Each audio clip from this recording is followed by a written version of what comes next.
देर रात मुंबई में बाबा सिद्दीकी के ऊपर 3 बदमाशों ने ताबड़तोड़ गोलियों की बौछार कर दी, जिससे उनकी हॉस्पिटल में मौत हो गई। जिसके बाद मुंबई से लेकर उत्तर प्रदेश तक सियासी गलियारों में हलचल तेज हो गई। इस हत्याकांड को लेकर उत्तर प्रदेश से पूर्व डीजीपी और कांग्रेस नेता इमरान प्रतापगढ़ी ने सरकार पर हमला बोला। सुनिए। देखिए, बहुत ही शॉकिंग घटना है ये। मुंबई जैसे महानगर में दिन दहाड़े सत्ता से जुड़े हुए एक नेता की हत्या होती है। ये अपने आप में बहुत बड़ा सवालिया निशान है कानून व्यवस्था पर। मेरा ख्याल है कि भाजपा शासित राज्य, खुद गृह मंत्री देवेंद्र फडणवीस जी और अजीत पवार जी के गुट के नेता दिन दहाड़े हत्या, मुझे लगता है कि अगर सत्ता से जुड़े हुए नेता और सरकार अपने नेताओं को सुरक्षित रख पाने में सक्षम नहीं है, तो फिर मुंबई में सुरक्षित कौन है, महाराष्ट्र में सुरक्षित कौन है? ये स्थिति अत्यंत चिंताजनक और भयावह है। मुंबई के पॉश इलाके में एक पूर्व मंत्री, पूर्व विधायक, जिनका बेटा भी या तो विधायक है या पहले था, और जिसने अपने जीवन भय के बारे में चिंता बताई थी। कुछ सुरक्षा मिली थी, बताया जाता है 2 कांस्टेबल्स मिले थे या वाई कैटेगरी मिली थी। उसके बावजूद अगर हत्या हो जाती है और बाहर से आए हुए 3 पेशेवर हत्यारे, जिसमें एक है धर्मराज, दूसरा है करनैल सिंह, एक हरियाणा का और एक उत्तर प्रदेश का, 9mm पिस्टल्स का इस्तेमाल किया जाना। 9mm पिस्टल्स या तो चाइना की ओरिजिन की होती हैं या फिर FM ब्राउनिंग की होती हैं। खतरनाक हथियार जो केवल पुलिस फोर्सेस वगैरह को दिया जाता है, और उसकी इतनी पावरफुल मार होती है कि कमर के नीचे भी लगे तो जिसको मारा जाएगा, अगर वाइटल पार्ट पे नहीं भी लगी तो रक्तस्राव यानी हेमरेज से भी उसकी मौत होने की संभावना रहती है। और मुंबई इस तरीके से बताने के बाद अगर हो तो चिंता का विषय तो है ही। और पुलिस को अपनी आंतरिक जो व्यवस्था है, गश्त गाड़ाबंदी और पेट्रोलिंग की, उसको और उच्चीकृत करने की आवश्यकता है। और ये जो बताया जा रहा है कि इसमें लॉरेंस बिश्नोई का हाथ है, और लॉरेंस बिश्नोई के बारे में ये कहा जाता है कि उसके 3 गुर्गे अमेरिका से ऑपरेट कर रहे हैं। गोल्डी बरार, अनमोल बिश्नोई जो कि उसका भाई है, और एक नाम और है, मैं आपको बताता हूँ, जो कि अमेरिका से उसको संचालित कर रहे हैं।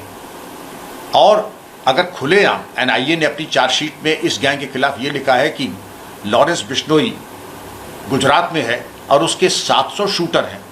मैं बताना चाहूँगा, इसके पहले दाऊद इब्राहिम का गिरोह ऐसे ही चलता था, और उसने जिस प्रकार गुलशन कुमार की मुंबई में ही दिन दहाड़े हत्या की थी, अबू सेलम ने, कुछ हमें वही परिदृश्य सामने आ रहा है।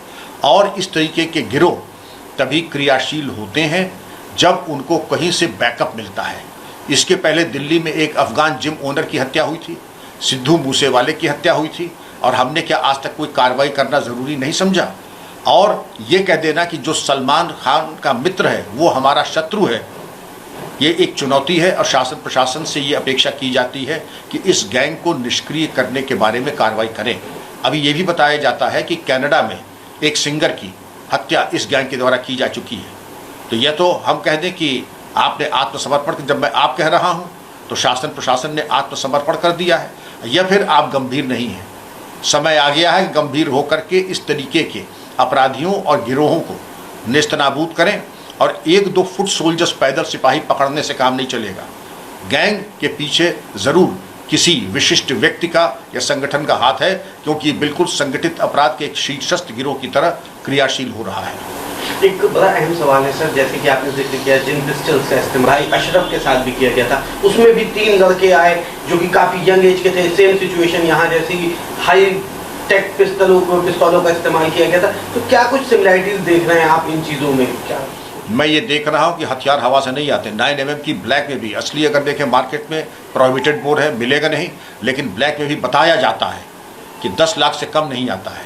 अगर अतीक के केस में आए थे वो भी अत्यंत आपत्तिजनक था। पुलिस कस्टडी में इस प्रकार की हत्या अत्यंत आपत्तिजनक और निंदनीय है। इसके ऊपर भी बहुत प्रभावी कार्रवाई, और जो भी पुलिस ड्यूटी एस्कॉर्ट में थे, हालांकि जुडिशल कमीशन और एक कमीशन ने उसमें कोई त्रुटि नहीं देखी, लेकिन मेरा इसमें मतभेद है। मैं चाहूँगा कि पुलिस कस्टडी में मौत एक गंभीर अपराध है, और पुलिसकर्मियों की संलिप्तता अथवा निष्क्रियता या दोनों ही परिस्थितियों में कार्रवाई होनी चाहिए थी। वर्तमान परिस्थिति में भी अगर इस तरीके के शूटर आ रहे हैं, आप देखें करनैल सिंह हरियाणा से, दूसरे धर्मराज उत्तर प्रदेश से और 9mm की पिस्टल लेके मुंबई में खुलेआम घूम रहे हैं और लोग मुंबई में जाने पर रोज़ का कितना खर्चा होता है बताने की आवश्यकता नहीं है। जाहिर है कि उनको खर्चे की कोई चिंता नहीं थी। रेकी करना और इस तरीके से आक्रमण करके हत्या करना, मैं इसकी घटना की निंदा करता हूं और उम्मीद करता हूं कि इसका सफल अनावरण होगा।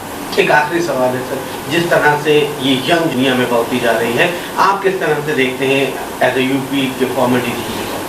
पूर्व पुलिस महानिदेशक होने के नाते और एक वरिष्ठ नागरिक होने के नाते मैं बच्चों से, लड़कों से कहूँगा, ग्लैमर के चक्कर में न पड़े। एक कहावत है, the wages of sin is death. इस तरीके की जो रास्ता पकड़ता है उसका एक ही गंतव्य है, मौत। इस रास्ते के न चुने, क्योंकि इसमें आज तक किसी को मैंने लाभान्वित होते नहीं देखा। कुछ समय के लिए वैभव और ग्लैमर मिलता है, उसके बाद लाश चीर घर में पोस्टमार्टम के लिए जाती है। इसलिए इस रास्ते को न देखें, मेहनत और ईमानदारी से काम करें।